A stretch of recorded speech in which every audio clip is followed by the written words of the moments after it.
إن الحمد لله رب العالمين، والصلاة والسلام على سيد الأنبياء والمرسلين وعلى آله وأصحابه أجمعين. أما بعد، فقد قال الله تبارك وتعالى في القرآن المجيد والفرقان الحميد: أعوذ بالله من الشيطان الرجيم، بسم الله الرحمن الرحيم.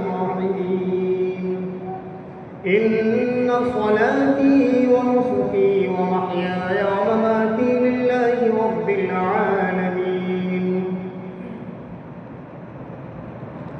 من تعلم القرآن وعلمه صدق الله العلي العظيم، وصدق رسوله النبي الكريم، ونحن على ذلك من الشاهدين والشاكرين، والحمد لله رب العالمين. اللهم صل على محمد وعلى آل محمد كما صليت على إبراهيم وعلى آل إبراهيم إنك حميد مجيد. اللهم بارك على محمد وعلى آل محمد كما باركت على إبراهيم وعلى آل إبراهيم إنك حميد مجيد. اللہ تبارک و تعالیٰ کا بے انتہا احسان و کرم ہوا کہ اس نے ہم سب کو تمام ضروریات سے نکال کر، تمام مشغولیات سے نکال کر اپنے پاک گھر میں آنے کی توفیق عطا فرمائی.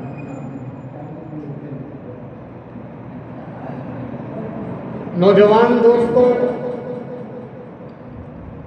یہ جمعہ، اس جمعہ کو جمعۃ الوداع، الوداع کا جمعہ نہیں کہا جاتا ہے.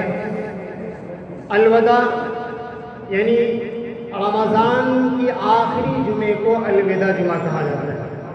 اس میں بہت سارے حضرات ایک تہوار کے طور پر مناتے ہیں، نئے کپڑے سلواتے ہیں.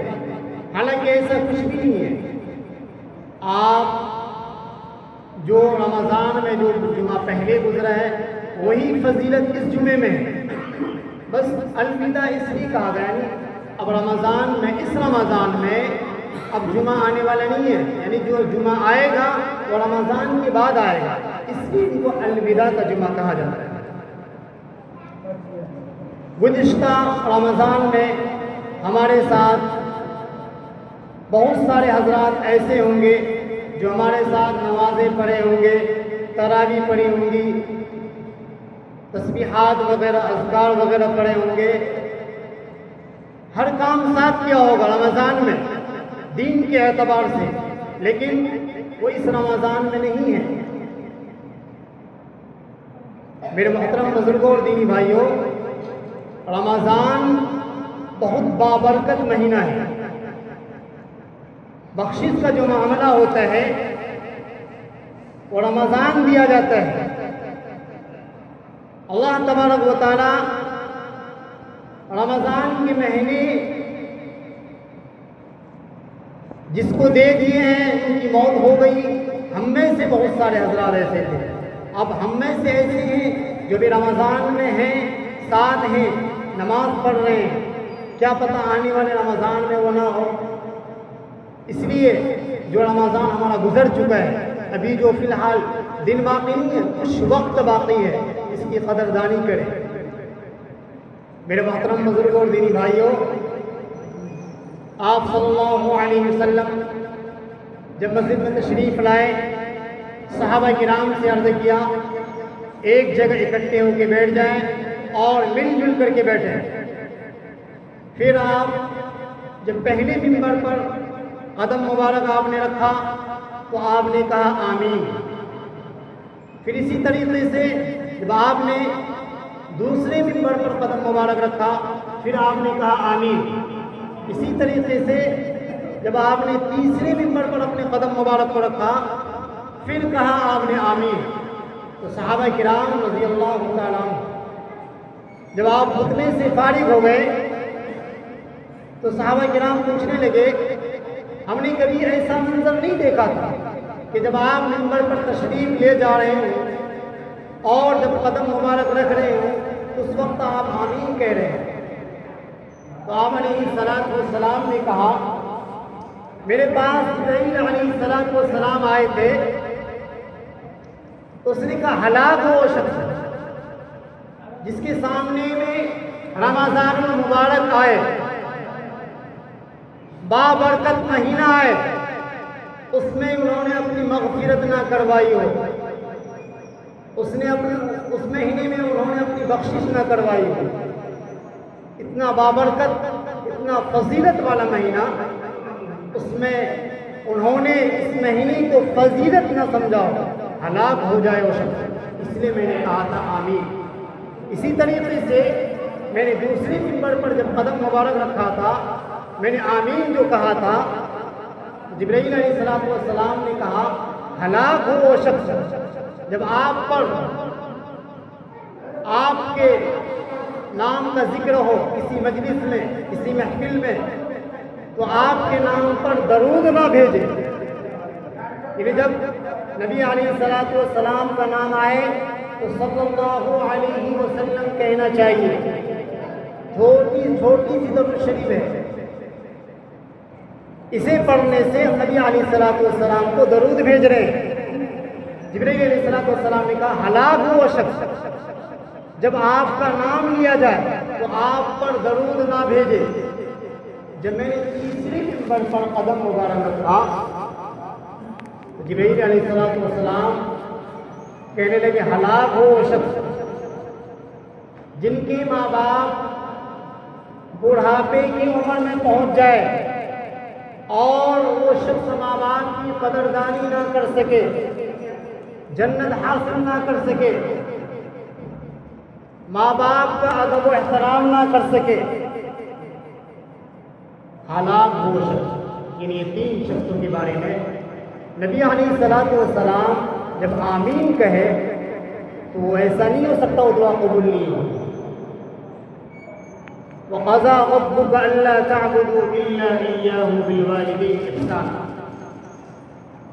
ہم سب کے اوپر ماں باپ کا بہت بڑا احسان ہے۔ یہاں تک آیا ہے ان کے سامنے دامن تک نہ جھاڑو، ان کے اوپر گرد و غبار پڑ جائے، دھول پڑ جائے، ان کے سامنے گردن اونچی کر کے کھڑے نہ ہو۔ عبادت کے ساتھ، ذکر اذکار کے ساتھ ماں باپ کا ذکر کیا گیا ہے۔ میرے محترم بزرگوں اور دینی بھائیوں، ہم سارے کام کر رہے ہیں لیکن ہم سے ماں باپ ناراض ہیں۔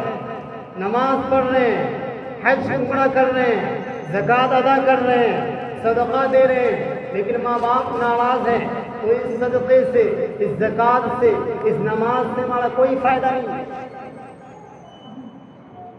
ہم میں سے بہت سارے حضرات ایسے ہیں جو اس مہینے میں بھی اپنی معافی تلافی ماں باپ سے نہ کروائی۔ ایک صحابی کا واقعہ ہے، انہوں نے اپنی والدہ کو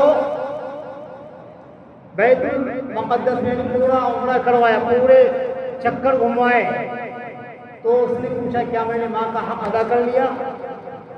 کہا نہیں، تم نے اس وقت تک کبھی حق ادا نہیں کیا جس وقت تم ماں کے پیٹ میں تھے، ماں نے ایسے ہی چکر لگائے تھے، اس وقت تک کبھی حق ادا نہیں کیا۔ آج کل حالات ایسا ہے،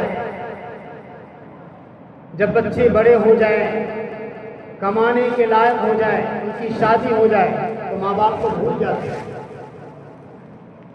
میرے محترم بزرگوں اور دینی بھائیوں، عبادت کے ساتھ ساتھ ماں باپ کو بھی راضی کرنا ضروری ہے۔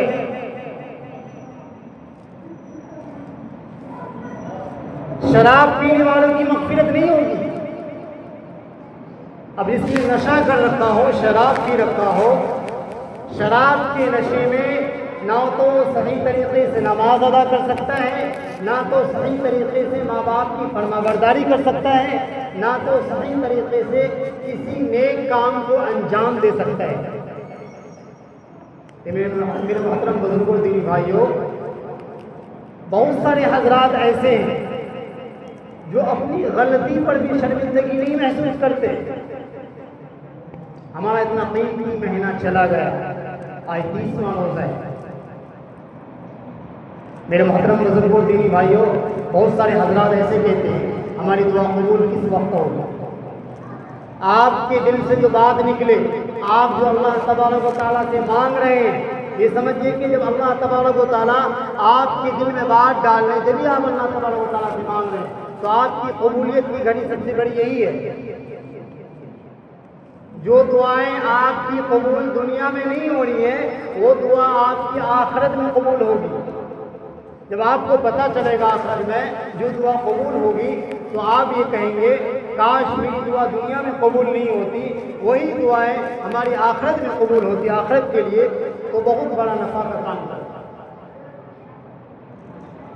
میرے محترم بزرگوں اور دینی بھائیوں، رمضان المبارک میں ماشاءاللہ آپ سب نے تراویح پڑھی، قرآن کریم کو سنا، تسبیحات کی پابندی کی، اعتکاف میں بیٹھے۔ یہ سمجھیے اللہ تبارک و تعالیٰ کا آپ شکر ادا کریں۔ اللہ تبارک و تعالیٰ نے آپ کو توفیق دی، اور اللہ تبارک و تعالیٰ نے آپ کو رمضان المبارک دیا، بابرکت مہینہ دیا۔ جب آپ جا کر کے تراویح پڑھی، نماز پڑھے، قرآن کریم کو سنا، اللہ تبارک و تعالیٰ کا شکر ادا کرنا چاہیے۔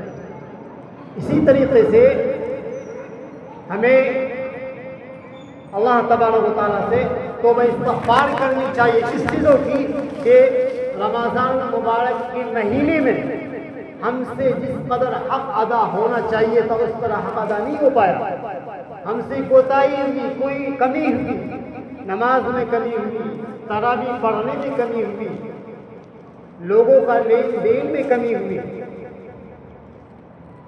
یہ دو چیزیں ہر حال میں کرنی چاہیے، ایک طرف شکرانہ یعنی اللہ تبارک و تعالیٰ کا شکر ادا کرے، اور دوسری طرف توبہ استغفار کرے، کہیں ہم سے عبادت میں کمی تو نہیں ہو گئی ہے۔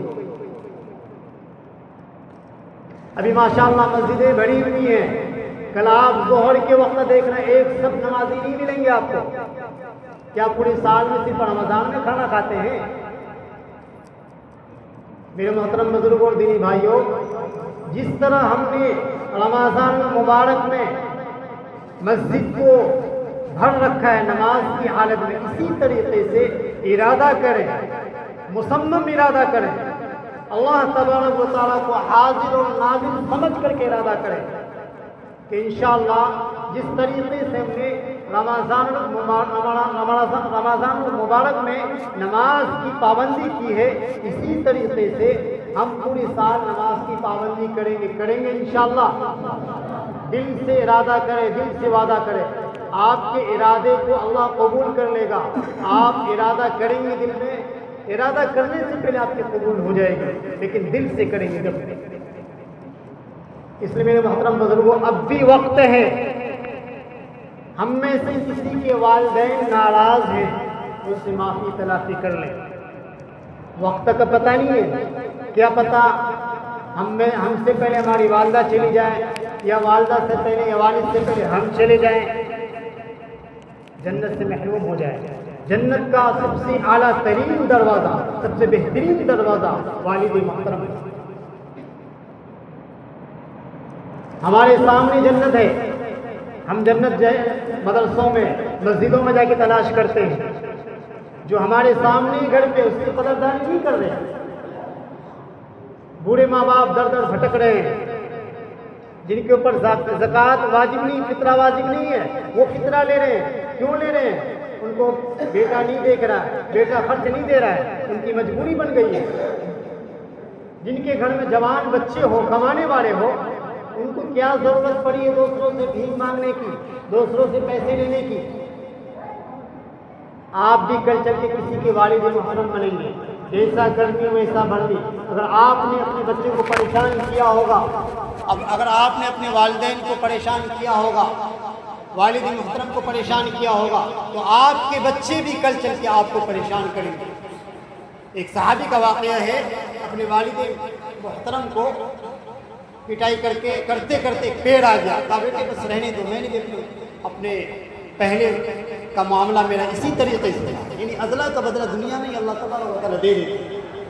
اس لیے نماز، اذکار، ذکر سے اچھا بہتر ہے کہ سب سے پہلے ماں باپ کی قدردانی کرنا سیکھیں، ماں باپ کو صحیح ماننا سیکھیں۔ زکوٰۃ کا مسئلہ ہے، جو زکوٰۃ کے مستحق ہیں، جن کے پاس اگر 1 لاکھ کا سامان ہے، کم از کم 1 لاکھ، تو اس کے اوپر زکوٰۃ فرض ہے۔ اسی طریقے سے آپ گھٹا سکتے ہیں یا بڑھا سکتے ہیں، 1 لاکھ میں 2500 روپے۔ اور یہ ضروری نہیں ہے کہ ہم رمضان مبارک میں نکالیں، اگر ہمارے پاس وسعت نہیں ہے تو ہم پورے سال بھی نکال سکتے ہیں۔ بہت اہم سے سننا ہے۔ اسی طریقے سے صدقہ کا مسئلہ ہے، بہت سارے حضرات کہتے ہیں کہ صدقہ نکالنا ضروری ہے۔ جو حضرات سنت نہیں پڑے، وقت دیا جائے گا، بکھیرے صدقہ سے جان مال کی حفاظت ہوتی ہے۔ صدقہ کسی وقت آپ نکال سکتے ہیں، کوئی ضروری نہیں کہ میں رمضان میں ہی صدقہ نکالنا ہے، اور ایک ہاتھ سے نکالیں دوسرے ہاتھ کو پتہ نہ چلے۔ جیسے آپ کہیں سفر کر رہے ہیں، اگر آپ نے صدقہ نکال کے سفر کیا ہوگا تو اللہ آپ کے محافظ ہوگا، آپ کے ساتھ کوئی حادثہ نہیں ہو سکتا ہے، وہ حادثہ آپ کو ٹل جائے۔ اگر کوئی ہونے والا حادثہ رہے گا تو حادثہ آپ کے ساتھ ہو نہیں سکتا ہے، کیونکہ صدقہ بلائے مصیبتوں کو ٹالتا ہے، آنے والی مصیبت کو بھی اور جو مصیبتیں ہیں اسے بھی ختم کرتا ہے۔ اسی طریقے سے فطرہ ہے، فطرہ ہر انسان کو نکالنا ہی پڑے گا۔ اگر عید کے نماز سے پہلے کسی بچے کی پیدائش ہو، اس کا بھی فطرہ ہے۔ اب فطرہ کتنا ہے؟ 2.25 کلو کے حساب سے بہار میں شاید 50 روپے پڑتا ہے۔ عید کے نماز سے پہلے ادا کر لینا بہت ہی ضروری ہے، ہر حال میں۔ حیثیت کے مطابق ہے، کوئی گیہوں پہ نکالتے ہیں، کوئی کشمش پہ نکالتے ہیں، کوئی چھوارے پہ نکالتے ہیں۔ یہ ضروری نہیں ہے کہ ہم صرف گیہوں پہ نکالیں۔ اگر آپ کے پاس مال وسعت زیادہ ہے تو آپ کشمش سے نکال سکتے ہیں، چھوارے پہ نکال سکتے ہیں۔ یہاں تو اکثر و بیشتر لوگ جو مالدار ہیں وہ بھی گیہوں پہ نکالتے ہیں، جو غریب ہے وہ بھی گیہوں پہ نکالتے ہیں۔ یعنی جو فرق کو ختم کر دیا۔ حالانکہ اگر ہمارے پاس پیسے ہیں تو ہم کشمش سے بھی نکال سکتے ہیں۔ اس لیے میرے محترم بزرگوں، دینی بھائیوں، ان 3 چیزوں کا خاص خیال رکھیں۔ اور ہمارا بہت قیمتی وقت گزر گیا، جس کو تاخرات کہا جاتا ہے۔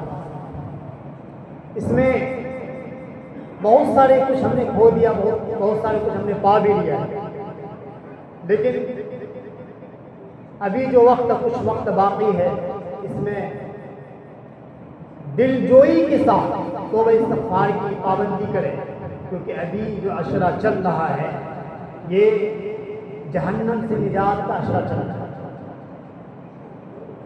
مغفرت طلب کرنے کا عشرہ چل رہا ہے۔ اس لیے میرے محترم بزرگوں، دینی بھائیوں، اگر ہم میں سے کسی کے والدین محترم یا والدین ناراض ہیں تو انشاءاللہ ان سے معافی مانگیں گے انشاءاللہ۔